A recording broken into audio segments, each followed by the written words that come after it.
भू माफियाओं के दबाव में स्थानीय अधिकारी कार्य कर रहे हैं। न्यायालय के आदेश होने के बाद भी मुझे इंसाफ नहीं मिल रहा है। यह बात एक अनुसूचित जाति वर्ग के पीड़ित किसान ने प्रेस कॉन्फ्रेंस में मीडिया के समक्ष कही। पीड़ित अंकित परमार ने शुक्रवार को प्रेस वार्ता में कहा कि मेरी जमीन पर कुछ लोग वर्षों से कब्जा करके बैठे हुए थे। न्यायालय ने आदेश दे दिया तथा कब्जा भी दिला दिया। उसके बावजूद भी भू माफियाओं ने प्रशासन द्वारा कब्जे के लगाए गए निशान उखाड़ दिए। राजस्व विभाग द्वारा कब्जा दिलाने के दौरान जमीन पर कब्जा करने वाले आशिक में वो उसके साथियों ने मेरे व मेरे परिवार के साथ मारपीट की। इस दौरान मेरे परिवार की महिलाओं के साथ भी मारपीट की गई। इतना ही नहीं, उनके साथियों ने महिला पुलिस आरक्षक के साथ भी झूमा झटके व धक्का मुक्की करते हुए अभद्रता की। पटवारी द्वारा बनाए गए पंचनामे में भी इस विवाद का उल्लेख किया गया। उसके बावजूद पुलिस ने शासकीय कार्य में बाधा डालने का प्रकरण दर्ज नहीं किया।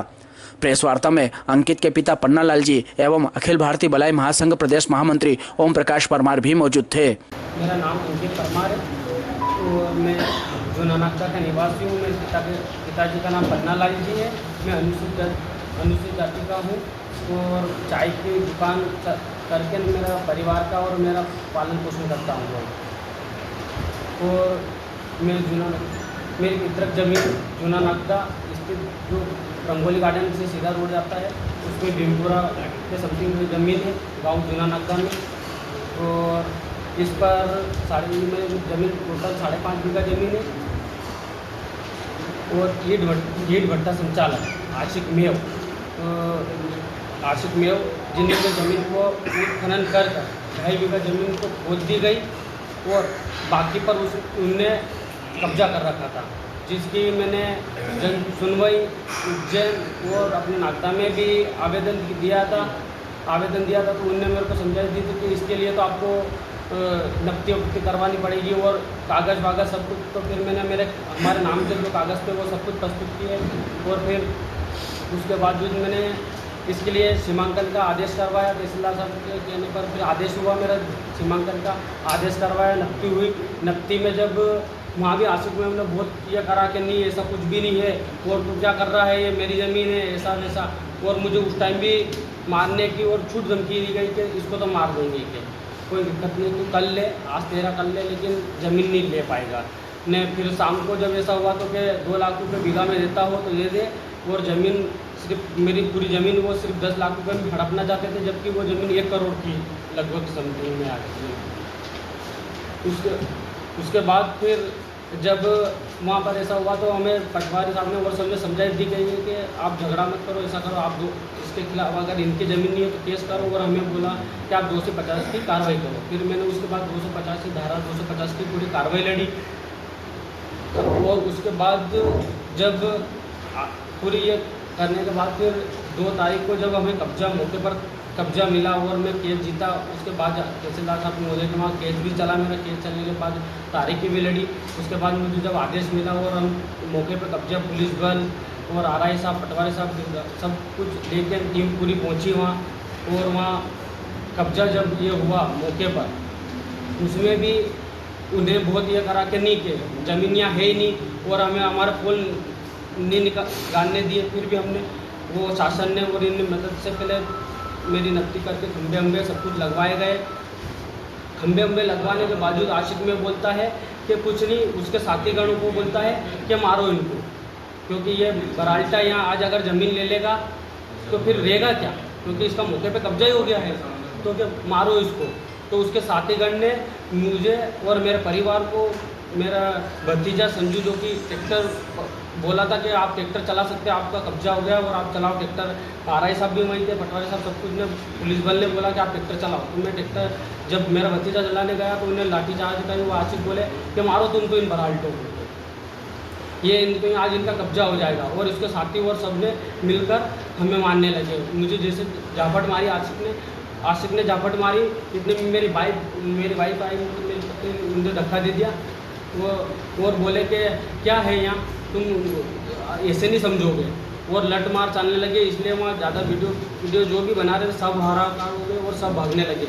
ये सब RI साहब ने भी देखा और पटवारी साहब ने भी देखा। वहाँ पुलिस बल भी था और उसमें कांस्टेबल मैडम, जो उनका नाम, हाँ मैडम जी जो थे, वो भी मौके पे थे। अगर वो नहीं होते तो मेरा बच्चा, मतलब मेरा भाई का लड़का जो मेरा भतीजा, वो मर जाता, क्योंकि आशिक जी को वो आशिक को इतना भी ये नहीं रहा उसमें कि कैसे क्या लट चलवाएं कि क्या कैसे क्या, इतना ये करा कि बच्चा मर जाता। अगर मैडम उसको ऐसे करके नहीं लेते ना तो हार्ट चार्ज में बच्चा हमारा नहीं बचता।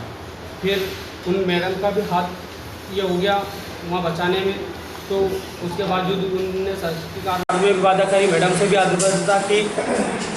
और हमारा जो माइंडिंग का था उनने 2.5 बीघा जो उत्खनन कर दिया था उसके लिए मैंने उज्जैन भी दी, तो वहाँ से नोटिस भी आया, पर फिर भी बोले कि तो अच्छा नहीं कर रहा है। और आए दिन धमकी तो आए दिन ही मिलती है हमें, और कि इसको मार डालेंगे। पर मैंने सोच लिया कि ठीक है, मरना है या जो भी है मार देंगे तो मर जाएंगे, उससे कुछ नहीं। पर मेरी पितृक ज़मीन है और मैं तो लेके रहूँगा। उसके बावजूद बार बार बोलते, हर किसी को बोलते कि या तो बेच दे मुझे, न हाँ मैं तो खरीद हो जा खड्डा जाओ, जो हो वो कर लेना।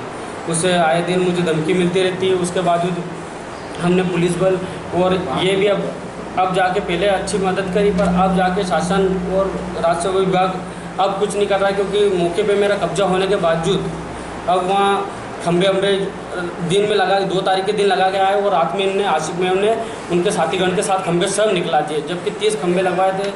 और मैं खुद एक गरीब हूँ, मैं तो पैसे करके ने वो सब कुछ काम करा था, पर खंबे सब कुछ निकलवा दिए और उखड़ा के फेंकवा दिए, जबकि मौके पे कब्जा मेरा है, मुझे मिला आदेश, मेरा कब्जा है।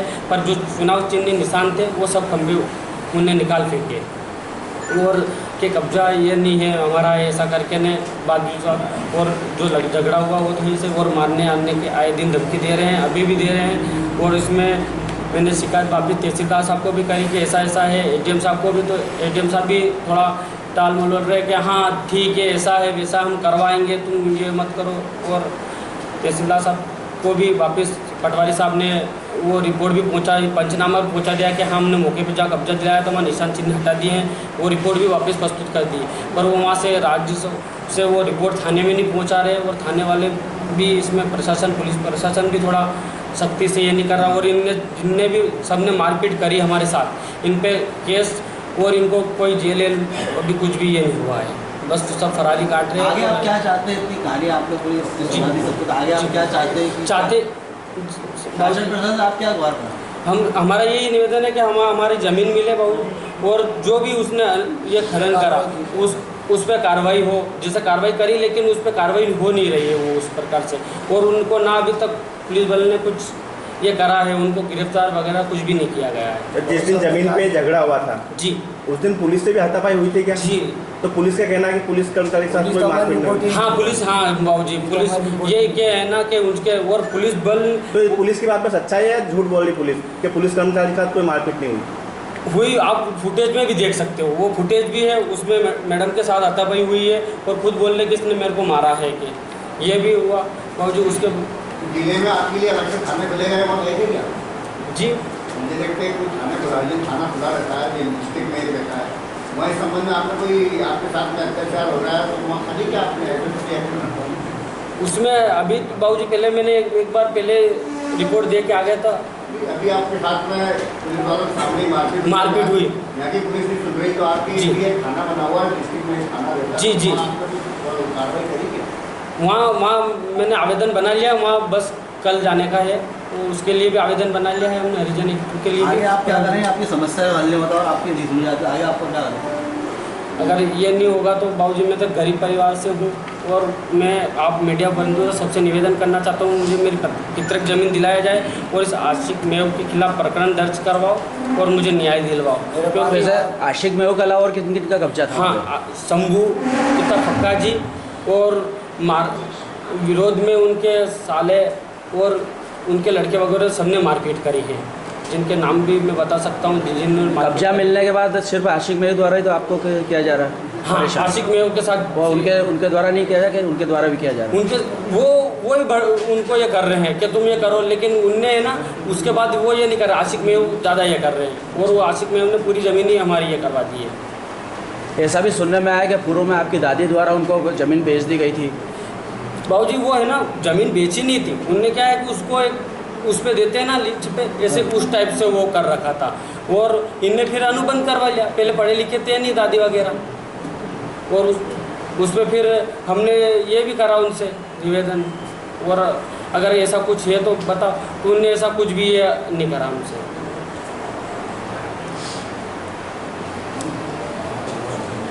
हाँ बोलो। क्या घटना हुई थी, आपको क्या लगता है? क्या नाम है आपका? मेरा नाम प्रसाद आले क्या आप बता रहे हैं कि उनकी क्या रंग चूना नाम वो तो चूना नाम क्या हुआ था? जब मेरे लड़के मेरे को बोले कि आपके लड़के को समझा लो, मेरे नाम की कोई कार्रवाई करेगा तो मैं जान से कत्ल कर दूँगा। ये बात आपने शासन प्रशासन को बताई थी, शासन प्रशासन को भी बताई थी ये बात। और इसमें शिकायत भी बहुत बार कर चुका हूँ और सब दूर तो सर वो जन सुनवाई मैं वगैरह थोड़ा कम सुनता हूँ तो मेरे को सुनने में, पर रात में आज 8 दिन हो गए बाबूजी घर में से बाहर नहीं निकल गया। और आते पे आई तो आए दिन वो मतलब कुछ ना कुछ किसी को न किसी को मेरे को ये भेजते ही रहते हैं कि इसको तो मारना है। और इसकी फिर मेरे द्वारा नहीं सुनी गई तो मैंने इसमें अपने मतलब हिंदू जागरण मंच में उनसे भी निवेदन करा कि मेरे को इसमें न्याय दिलाया जाए। तो फिर हिंदू मंच वाले भी इसमें मेरे को और मेरे समाज वालों को भी मैंने बताया, तो इन सब ने मेरी मदद करी इनने और आगे इन पे कार्रवाई को। और जिस दिन मारपीट हुई ना उस दिन सर 2 बजे से हम थाने में बैठे तो रात में 8 बजे जाके हमारी कार्रवाई हुई। और हादसे के खिलाफ क्या नहीं करेंगे हम, वो कि मारता हुआ नहीं दिखाई दे रहा कि, जबकि वो उसमें साफ दिख रहा है कि मारो इनको। और वो खुद भी उनने मेरे को चाटा मारा, पर वहाँ अद्भुतता इतनी हो गई थी, इतने लड़ चलने लगे थे बाबूजी कि वीडियो बनाने वाले भी सब भाग गए थे। वहाँ कोई भी ना था, आरआई साहब ने खुद ने देखा और उसमें उनने खुद ने भी बोला है कि हाँ मारपीट करी है। और मैडम के साथ भी अद्भुतता और जाति सूचक शब्द और मेरी वाइफ के साथ धक्का मुक्की जो वो भी साक्षी है इस बात की। और मेरे भतीजों को जिस तरह से मारा वो वीडियो में भी साफ दिख रहा है। जिस तरीके से आप बता रहे हैं आरआई साहब भी बोल रहे हैं कि मैंने पुलिस साहब आपस मारपीट किया, आरआई साहब रिपोर्ट नहीं कर रहे, क्या कारण है? बाबूजी उनने आवेदन में दे दिया, उनने आवेदन में दे दिया है, पर अब एसडीएम साहब का कहना है कि वो करे रिपोर्ट, जबकि उनने तो पंचनामे में लिख के दे दिया बाबूजी। तो अब एसडीएम साहब को और तहसीलदार साहब की तरफ से बननी चाहिए कि हाँ कि हमारे शासकीय काम में इनने बाधा डाली है तो उनको वो रिपोर्ट बना के थाने में देनी चाहिए, क्योंकि आरआई साहब का काम था उनने पूरा किया। आरआई साहब ने ज़मीन ये करके और उसमें पंचनामे में भी लिखा कि हाँ इनने शासकीय काम में बाधा पहुँचाई है, फिर उनने पंचनामा भी बना दिया, पर अब ये वहाँ नहीं पहुँचा रहे इसको। और वो नहीं किया जी नहीं किया वो इसमें तो लिखा ही किया। किसमें सर? इसमें प्रकरण दर्ज यहाँ पर किया है सर का ये वो सर है ना, सर ने किया आरआई साहब ने, लेकिन आरआई साहब ने प्रकरण दर्ज किया लेकिन वो ये नहीं कर रहे ना, थाने में नहीं कर रहे वो प्रकरण। उसको थाने नहीं भेजे हुए फाइल को थाने, हाँ वो थाने नहीं पहुँचा रहे सर वहाँ से शासकीय कारों की बात। पूरे मामले में आप आरआई साहब को और पुलिस को सबको दोषी ठहरा रहे हैं या समझिए, तो आपने किसी जनप्रतिनिधि से आपने चर्चा की और विधायक से आपको विधायक उसके पहले करी थी मैंने, जब ये हुआ था ना उसके पहले मैंने विधायक जी के, तो विधायक जी टाइम पे हमें 1-2 बार हम जब गए भी सही कि सर ऐसी ऐसी बात है और हमारी ज़मीन पर ऐसा ऐसा हो रहा है और अतिक्रमण हो गया है, और तो उस बारे में विधायक जी घर पे मिले नहीं हमको, 2-1 बार गए, फिर मैंने बोला कि इस बारे में कुछ ये कोई विशेष नहीं है, विधायक जी घर पे मिलते नहीं थे तो हम परेशान हो रहे थे, तो हम इधर उधर भटका करें, वहाँ जाए कलेक्टर साहब के यहाँ जाए, कभी एसडीएम साहब के कोठी पर, सब दूर आवेदन देते थे। घटना के बाद आप जनप्रतिनिधि से मिले थे किसी भी या नहीं मिले? जनप्रतिनिधि में तो फिर हिंदू जागरण मंच से ही मिला बस, और इनने मेरा सपोर्ट करा और समाज सेवा ने ये करा, मैं इनसे नहीं मिला। गांव जुना नागदा में पूर्व में एक ज़मीन थी, आसिफ मेव द्वारा जो कब्जा किया गया है उसकी लड़ाई हम लड़ रहे हैं और शासन प्रशासन ही सुरक्षित नहीं है देखा जाए तो। जब जुना नागदा में 250 की इस व्यक्ति की तरफ से कार्रवाई हुई है, शासन प्रशासन के लोग कब्जा और अपने हक की लड़ाई लड़ रहा व्यक्ति हक दिलवाने के लिए गए, जब शासन प्रशासन के साथ ही धक्का मुक्की की गई, ठीक है। आशिक मेव पे ना तो शासकीय कार्य की बाधा वाली जो कार्रवाई होती है वो नहीं की गई है, ठीक है।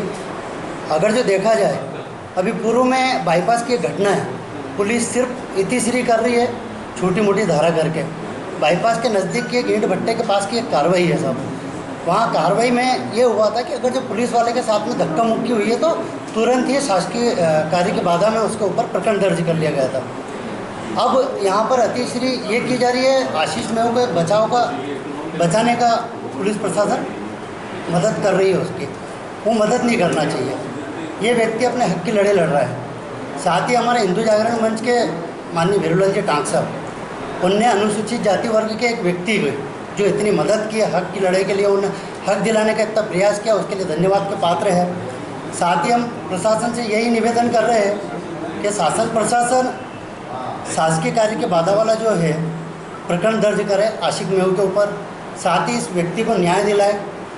सरकार के द्वारा हमेशा अनुसूचित जाति के लोगों को न्याय दिलाने के लिए कई प्रयास किए जाते हैं, लेकिन जो लोकल स्तर के राजनीतिक लोग होते हैं, नाम तो नहीं लूँगा, पर राजनीतिक लोग प्रशासन पे दबाव बनाते हैं, प्रशासन उनके कहने पर चलता है, और इस कारण हमारे जो अनुसूचित जाति वर्ग के लोग हैं उनको न्याय नहीं मिल पाता है। हमारे लगातार इंदौर के जो हमारे अखिल भारतीय भलाई महासंघ के राष्ट्रीय अध्यक्ष मनोज परमार जी है, वो लगातार लड़े लड़ते हैं। कई जगह ऐसी होती है कि कब्जा हो गया है साहब, कई घोड़ी पे नहीं बैठने दिया जाता है, कई मंदिरों में नहीं जाने दिया जाता है, गलियों से बारात नहीं निकालने दिया जाता है, उस पर भी कई बार वो लड़े लड़ते हैं साहब। और हम यही निवेदन शासन प्रशासन से कर रहे हैं कि इस व्यक्ति को न्याय मिले। आपके समाज की तरफ से आप क्या करेंगे? यदि न्याय नहीं मिलेगा तो फिर इसकी रूपरेखा आगे माननीय राष्ट्रीय अध्यक्ष जी से बात कर और हिंदू जागरण मंच के वीरूलाल जी डांग साहब से बात करके और न्याय दिलाने के लिए हर स्थिति में खड़े रहेंगे। आप क्या वजह मानते, क्यों पुलिस बचा रही आरोपी? पुलिस ये कारण तो अभी नहीं पता है, राजनीतिक प्रेशर ही होगा कहीं से न कहीं से, या हो सकता है कि कुछ साठगांठ हो गई हो, उसका भी हम कह नहीं सकते अभी। जब हमारे पास में प्रूफ आएगा जब भी क्लियर कर पाएंगे। और आप लोगों ने जो आवाज़ उठाते मीडिया के पत्रकार भाइयों को, आप सबका बहुत दिल से धन्यवाद। आप लगातार इनको जो न्याय दिलाने के लिए आवाज़ उठा रहे हैं उसके लिए धन्यवाद। जय हिंद जय भारत।